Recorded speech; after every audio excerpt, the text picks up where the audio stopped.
झारखंड शहरी विकास और आवास विभाग के शहरों ने अनधिकृत आवासीय इमारतों के नियमित करने के लिए एक ड्राफ्ट योजना तैयार की है। इससे राज्य के कम से कम 7 लाख शहरियों के फायदा मिलने की संभावना है।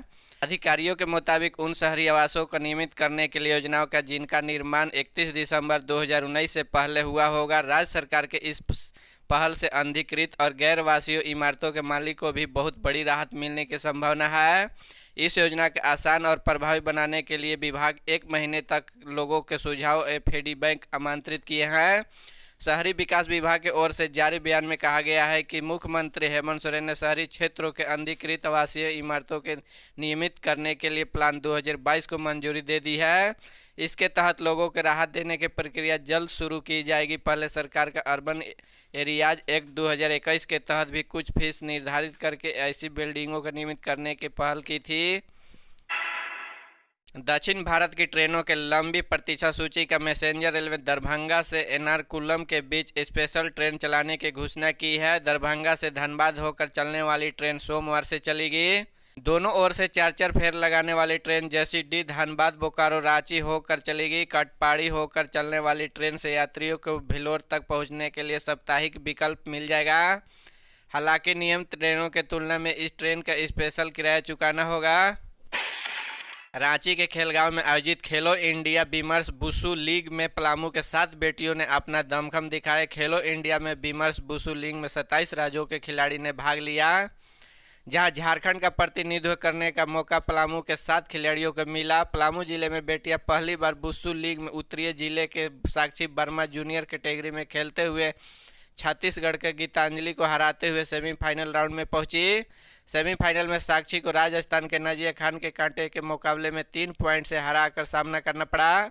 वहीं काजल कुमारी ने भी 25 केजी वेट कैटेगरी के खेलते हुए गुजरात के ट्विंकल राठौर को हराते हुए अपनी जगह सेमीफाइनल में बनाई।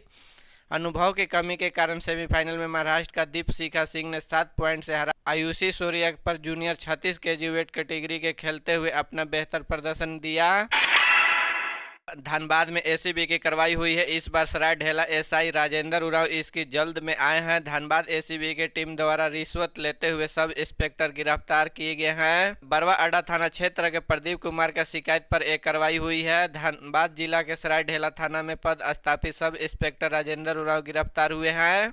एसआई को धनबाद एसीबी की टीम 6,000 रुपये घूस लेते हुए रंगे हाथ गिरफ्तार किया गया है। एसीबी की टीम गिरफ्तार एसआई ने पूछताछ में जुटी है। थाना से जमानत देने के नाम पर रिश्वत। जानकारी के अनुसार बरवा अड्डा थाना क्षेत्र के कल्याणपुर निवासी आवेदक प्रदीप कुमार पांडे ने आवेदन पर एसीबी ने यह कार्रवाई की है।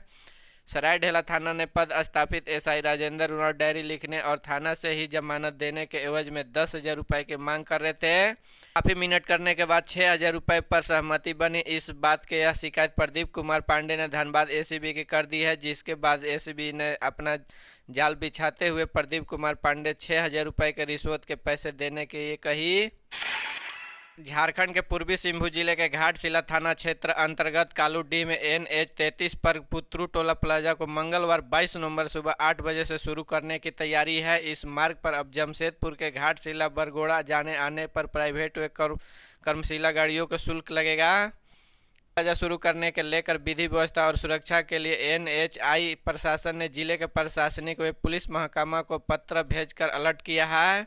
पुत्रू टोला प्लाजा संचालित राजस्व और टोल वसूली के लिए NHI प्रशासन एजेंसी में सर्च 12 आयरन एल्ड स्टील प्राइवेट लिमिटेड का चयन कर लिया है। हजारीबाग जिले के दारू प्रखंड और आसपास इलाकों में 22 हाथियों का एक झुंड पिछले कुछ दिनों से गांव-गांव घूमकर खेतों के बड़ी फसलों को रोध रहा है और कच्चे मकान को ध्वस्त कर रहा है। झारखंड में 1 दर्जन से ज़्यादा जिलों के इन दिन हाथियों के अलग अलग झुंड बस्तियों के जान माल नुकसान मचा रहे हैं, तो दूसरी तरफ इनके आतंक भी परेशान लोग मुआवजे और राहत की गुहार लेकर सड़कों पर उतर रहे हैं। हजारीबाग जिले के दारू प्रखंड और आसपास के इलाकों में 22 हाथियों के एक झुंड पिछले कुछ दिनों से गांव-गांव घूमकर खेतों के बड़ी फसलों का रोध रहा है और कच्चे मकानों का ध्वस्त कर रहा है। दहशत के मारे 1 दर्जन गांव के लोग रातें जाग कर काट रहे हैं। सोमवार को ऐसे गांव के सैकड़ों लोग पुरानडीह चौक के पास NH 100 पर उतर आए और इसे 3 घंटे जाम कर रहा है। दारू पुरानडीह आसपास के गांवों के लोग मुताबिक पिछले 1 हफ्ते से हाथियों के 30 एकड़ से भी ज़्यादा इलाकों में आलू, गोभी और मटर की फसल रोध डाली। एक ग्रामीण शिवचर साहू की गाय को भी हाथियों के कुचल डाला। कई घरों के दीवारों को भी हाथियों ने ध्वस्त कर दिया।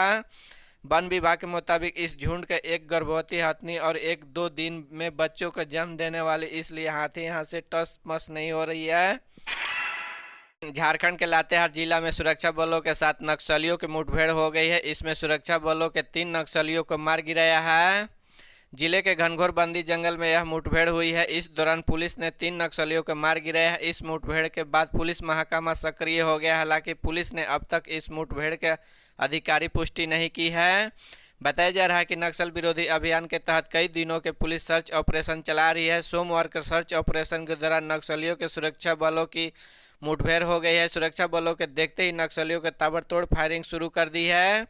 इसके बाद जवाबी कार्रवाई में पुलिस ने भी 3 नक्सलियों को मार गिराया। मालूम हो कि एक दिन पहले यानी रविवार के नक्सलियों लातेहार जिले के एक महुआ हुटाप अमझरिया सड़क निर्माण कार्य में लगी कंपनी के साइट पर हमला कर दिया था। इस मामले में जेएमपी संगठन नक्सली शामिल थे। यह हमला लातेहार जिला चंदवा थाना क्षेत्र में हुआ था। बताया गया चारा घोटाला मामला लालू प्रसाद की सजा बढ़ाने की मांग वाली याचिका पर अब 3 सप्ताह बाद सुनवाई है। देवघर कोषागार अवैध निकासी मामले में लालू प्रसाद सहित 6 सजाया की सजा बढ़ाने के मांग को लेकर दायर याचिका सोमवार को आंशिक सुनवाई हुई है, लेकिन सीबीआई की ओर से कोई अधिवक्ता कोर्ट में उपस्थित नहीं हुआ है। बहुचर्चित चारा घोटाले में देवघर कोषागार के अवैध निकासी मामले में आरोपी लालू प्रसाद 6 सजाए के बढ़ाने की मांग को लेकर सीबीआई की ओर से दायर याचिका पर सोमवार को आंशिक सुनवाई हुई है। अदालत के मामले में विस्तृत सुनवाई के 3 सप्ताह बाद के तिथि निर्धारित करने का आदेश दिया है। अब तक लिए मामले में सुनवाई स्थगित कर दी गई है। मुंबई पुलिस के सूचना पर रांची पुलिस ने 2 साइबर अपराधियों को गिरफ्तार किया है। दरअसल मुंबई में इलेक्ट्रिसिटी बिल के नाम पर फर्जीवाड़ा करने वाले गिरोह का तार रांची से जुड़ा मिला, जिसके बाद गिरफ्तार साइबर अपराधियों के पास से 5 एंड्रॉयड मोबाइल, 1 कीपैड मोबाइल और 5 सिम कार्ड बरामद हुए। झारखंड के जामताड़ा और देवघर इलाके रहने वाले 2 शख्स पुलिस ने गिरफ्तार किया है। बिजली बिल के नाम पर ठगी के वारदात और अंजाम देने वाले 2 आरोपी रांची पुलिस के हाथे चढ़े। आरोपी बड़े ही सातिराना अंजाम में न सिर्फ रांची के लोगों को चूना लगाते थे बल्कि जामताड़ा और देवघर के शातिर साइबर अपराधी मुंबई के लोगों को भी अपना शिकार बना चुके थे, जिसके बाद रांची पुलिस ने मुंबई पुलिस ने संपर्क साधा। फिर जामताड़ा और देवघर ने इन शातिर अपराधियों को रांची पुलिस ने धर दबोचा। हालांकि इनके एक साथी ने जो इनके साथ हुए पुलिस के आने जाने पहले ही फरार हो गया था। रांची के हर कर ये साइबर अपराधी लोगों के मैसेज के माध्यम से अपने साझा लेते थे। झारखंड में मैट्रिक और इंटरमीडिएट की परीक्षा 2023 मार्च में होगी। इसके लिए मॉडल प्रश्न सेट प्रश्न पत्र तैयार करने की प्रक्रिया शुरू हो गई है। संभावना जताई जा रही है कि प्रश्न पत्र 15 जनवरी तक जारी कर दिया जाएगा। मैट्रिक और इंटरमीडिएट के परीक्षा 2023 के परीक्षार्थियों के परीक्षा फॉर्म 30 नवंबर तक जमा होगा। विलम्ब शुल्क के साथ 10 दिसंबर तक फॉर्म जमा हो सकेगा।